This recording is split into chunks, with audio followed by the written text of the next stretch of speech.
নমস্কার বন্ধুরা, আমার চ্যানেল টুকুস কিচেনে আপনাদের স্বাগত। বন্ধুরা, আজকে উড়িষ্যার সবথেকে একটা দারুণ মিষ্টি, সেটা হলো ছানা পোড়া। এটা অনেক দিন ধরে করব মনে করছিলাম, তবে করে উঠতে পারছিলাম না। তবে আজকে তোমাদের সাথে সহজভাবে রেসিপিটা শেয়ার করলাম। অবশ্যই ভিডিওটা পুরোটা দেখো, স্কিপ করো না। তো সবার আগে এখানে 1 লিটার দুধ নিয়ে নিয়েছি, ওর মধ্যে ভিনিগার আর জল, হাফ ভিনিগার, যদি 2 চামচে ভিনিগার হয় তো 2 চামচে জল দিয়ে এটা ছানাটাকে নরম করে কেটে নিলাম। তারপর ঠিক ছানাটা যখন ছাঁকলাম, ছেঁকে দেওয়ার পরে সঙ্গে সঙ্গে নর্মাল জল আছে সেটা দিয়ে ধুয়ে নিতে হবে। অবশ্যই কিন্তু পুরো ছেঁকে এটাকে টাইট করে নিতে হবে না, একটু জল জল থাকবে সেভাবে করে ছেঁকে নিচ্ছি। আর এই জল শুদ্ধ ছানাটাকে আমি রেখে দিলাম, কারণ ছানাটা এখন গরম আছে তার জন্য। আর যেই পাত্রে আমি বেক করব সেটা আমি রেডি করে নিচ্ছি। তো সবসময় কলা পাতাটা হাতের কাছে পাইনি, তাই জন্য আজকে আমি এটা বাটার পেপার দিলাম। তোমাদের কাছে যদি কলা পাতা থাকে তাহলে অবশ্যই কলা পাতা দিয়ে এটা বসাবে, তাহলে কিন্তু টেস্টটা আরও ভালো পাবে। তবে আমার কাছে ছিল না, তাই জন্য আমি এটার মধ্যে একটুখানি 1 চামচের মতন ঘি দিয়েছি। তারপরে ডবল এক বাটার পেপার দিয়ে দিয়েছি। আর এইভাবে করে এটা মোলটাকে আগে রেডি করে নিলাম। তারপরে এবার ছানার মধ্যে চলি।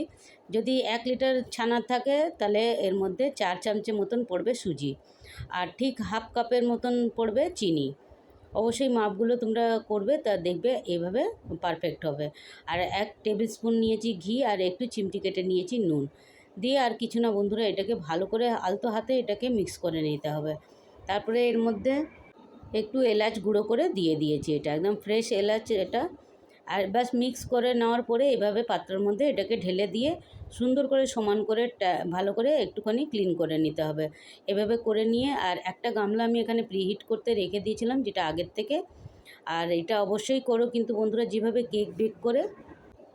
আর এইভাবে করে এটা বসিয়ে দিয়েছিলাম, আর বসানোর সময় আমি ঢাকাটা দেখাতে ভুলে গেছিলাম। অবশ্যই কিন্তু একটা ঢাকা দিয়ে বসিও, আর এটা 40 থেকে 45 মিনিট লাগবে। ভয় পাওয়ার কিছু নেই বন্ধুরা, এটা একটু পোড়া পোড়া মতনই হবে। তবে এভাবে কাঠি দিয়ে একটুখানি চেক করে নেবে, যদি দেখবে ভিজে ভাবটা নেই, তার মানে তোমার মিষ্টিটা পুরোপুরি রেডি হয়ে গেছে।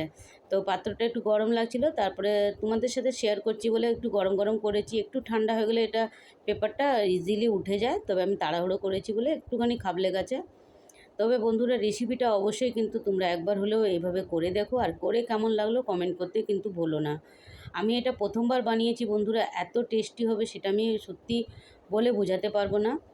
তবে ছোট্ট একটি অনুরোধ, যদি চ্যানেলটাতে নতুন হয়ে থাকো তাহলে চ্যানেলটাকে সাবস্ক্রাইব করে পাশে থেকো। আর ভিডিওটা ভালো লাগলে অবশ্যই একটা লাইক কমেন্ট করতে ভুলো না। আর এইভাবে তোমরা একবার এই ছানা পোড়া রেসিপিটা অবশ্যই কিন্তু ট্রাই করো। আর আমি যখন মুখে নিয়েছি এটা মনে হলো পুরোপুরি আমি খেয়ে ফেলি, তবে না, আমি সবাই ভাগ করে খেয়েছি। অবশ্যই তোমাদেরও ভালো লাগলে তোমরাও রেসিপিটা বন্ধুদের সাথে শেয়ার করো।